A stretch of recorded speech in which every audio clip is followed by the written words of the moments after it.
Hello everyone, welcome to our channel. This is Srishti Agarwal. तो मैं आप सभी कक्षा 8 के स्टूडेंट्स के लिए लेकर आई थी प्रखर हिंदी कार्य पुस्तिका की सॉल्यूशन, जिसमें हमने काफ़ी सारे वर्कशीट्स के सॉल्यूशन देख लिए हैं। यहाँ पर हम कंटिन्यू देखेंगे कार्यपत्रक 47 से। तो सबसे पहले कार्यपत्रक 47 का सॉल्यूशन देखेंगे, 47 का सॉल्यूशन, जिसमें एक गद्यांश दे रखा है जिसे आपको पढ़ना है।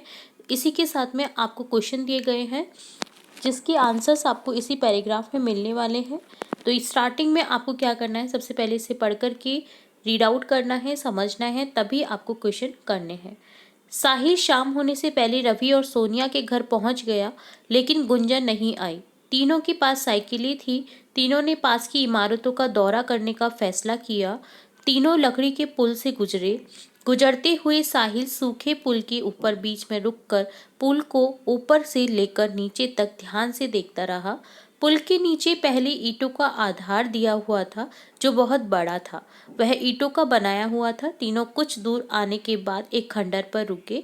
खंडर काफी पुराना था, उसकी ईंटें टूटी फूटी और बाहर निकली हुई थी। वहीं पास में ईंट के भट्टे में कोई आग लगाकर ईंट पकाने की तैयारी में था। कोई ईंट बना रहा था, कोई उन्हें भट्टे में डाल रहा था। कोई मिट्टी लाता, कोई उसे गूंथता, कोई गीली ईंट को सुखाकर भट्टे से ले जा रहा था। तो क्वेश्चन है, साहिल शाम होने से पहले किसके घर पहुंच गया था? साहिल शाम होने से पहले रवि और सोनिया के घर पहुंच गया था। ईंटों के भट्टों पर क्या क्या काम हो रहा था? ईंटों के भट्टों पर मिट्टी लाने, उसे गूंदने, ईंट बनाकर सुखाने व भट्टे में डालकर पकाने का काम हो रहा था। ईंट बनाने में किन किन चीजों का प्रयोग किया जाता है? मिट्टी, पानी व आग का प्रयोग किया जाता है। दिए गए शब्दों के अर्थ लिखिए। आपको अर्थ लिखने हैं। खंडर का अर्थ होता है टूटा फूटा मकान। गूंदना अर्थात मथ कर तैयार करना, जैसे आप आटे को गूंदते हैं, यही इसी तरह से मिट्टी को भी कूद करके तैयार किया जाता है ईंटें बनाने के लिए। इमारत का अर्थ होता है भवन। निर्माण का अर्थ होता है बनाना या रचना। ईंट बनाने की प्रक्रिया में हम मिट्टी का प्रयोग करते हैं। इससे पर्यावरण को नुकसान कैसे पहुंचता है? अपने शब्दों में लिखिए। ईंट बनाने के लिए उपजाऊ मिट्टी का उपयोग किया जाता है, जिससे खेतों की मिट्टी कम व वहां गड्ढे हो जाते हैं, भूमि की बर्बादी हो जाती है। मिट्टी से ईंट बनती है। इसके अलावा मिट्टी से क्या क्या वस्तुएं बनती हैं, उन्हें सूचीबद्ध कीजिए। दीपक बनते हैं, मटके बनते हैं, कुल्हड़ बनते हैं, खिलौने बनते हैं, मूर्तियां बनती हैं, सुराही बनते हैं, गमले बनते हैं, बर्तन बनते हैं, कच्चे घर इत्यादि। तो ये होता है कार्यपत्रक 47 का सॉल्यूशन। अब देखेंगे कार्यपत्रक 48-48 का सॉल्यूशन, जिसमें अगेन एक और गद्यांश है जिसे पढ़ना है और आंसर्स करने हैं क्वेश्चन के। तो गद्यांश है, शरीर के बहुत से अंग ऐसे भी हैं जो तभी काम करते हैं जब हम उनसे काम लेते हैं। इन अंगों की गति मांसपेशियों के द्वारा होती है। इन्हें हम अपनी इच्छा अनुसार सिकुड़ या फैला सकते हैं। चलना, दौड़ना, झुकना, उठना, मुड़ना, खाना, बोलना आदि अनेक क्रियाएं ऐसी मांसपेशियों द्वारा की जाती हैं जो हमारी इच्छा से नियंत्रित होती है। हमारे शरीर में अनेक मांसपेशियां हैं। इनमें आंखों को घुमाने वाली छोटी मांसपेशियों से लेकर जांघों की बड़ी मांसपेशियां शामिल हैं। ये मांसपेशियां तभी तक सशक्त और समर्थ बनी रहती हैं जब तक इनसे काम लिया जाता रहता है। तो जब तक हम अपने शरीर को काम में लेते रहेंगे तब तक हमारा शरीर काम करेगा, और अगर हम बैठ जाएंगे एक जगह पर, शरीर का काम नहीं लेंगे, तो हमारा शरीर बेढोल हो जाएगा और वो काम में नहीं लिया जा सकता, और मांसपेशियां भी उनकी सशक्त जो है वो नहीं बन पाएगी और वो भी काम नहीं करेंगी। नीचे दिए गए प्रश्नों के उत्तर सही करने हैं आपको। जैसे अंगों की गति किसके द्वारा होती है? मांसपेशियों द्वारा।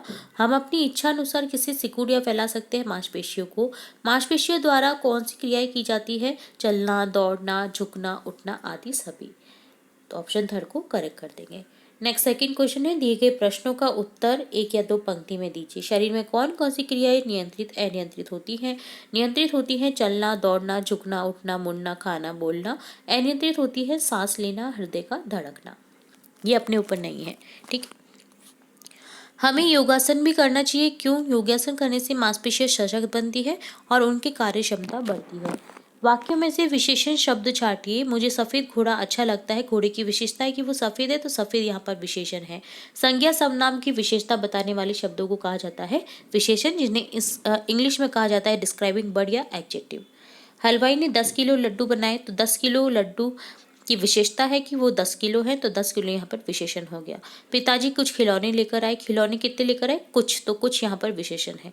मुझे लाल गुलाब पसंद है, गुलाब की विशेषता है कि वो लाल है।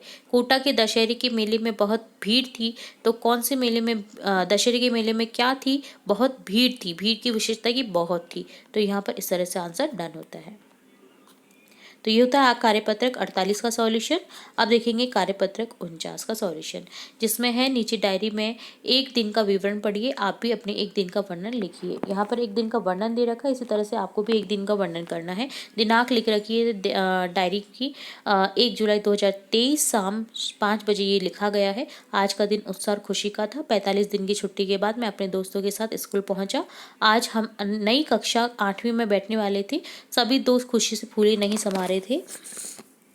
खुशी से फूले नहीं समाना एक मुहावरा है जिसका अर्थ होता है बहुत खुश होना। 45 दिनों की बोरियत के बाद दोस्तों के साथ मिलकर बहुत सारी बातें की। स्कूल पहुंचकर सभी गुरुजनों को प्रणाम किया और हमारे नए कक्ष में पहुंचे। स्कूल में प्रार्थना शुरू की, जिसमें मैंने छुट्टियों के दिनों के बारे में बताया। छुट्टियों में मैं अपने मम्मी पापा के साथ उदयपुर घूमने गया था। प्रार्थना में मैंने उदयपुर की झीलों किलों के बारे में भी बताया। इसके बाद सभी कक्षाओं में नई नई किताबों को देखा और पढ़ा। आज महेश ने कक्षा में अपने जन्मदिन पर मिठाई बांटी। हम सभी ने महेश को जन्मदिन की बधाई दी। स्कूल की छुट्टी के बाद मैं वापस घर आ गया। तो ये जिस तरह से लिखा हुआ था विवरण, इसी तरह से आपको अपना विवरण लिखना है। दशहरे के दिन मैं अपने माता पिता के साथ दशहरे मेले में गया। वहाँ तरह तरह की दुकानें, तरह तरह के झूले लगे हुए थे। मैदान में रावण, कुंभकर्ण और मेघनाथ के पुतले खड़े थे जो बहुत ऊंचे थे। मैंने और मेरी बहन ने बहुत खूब झूला झूला और खिलौने खरीदे।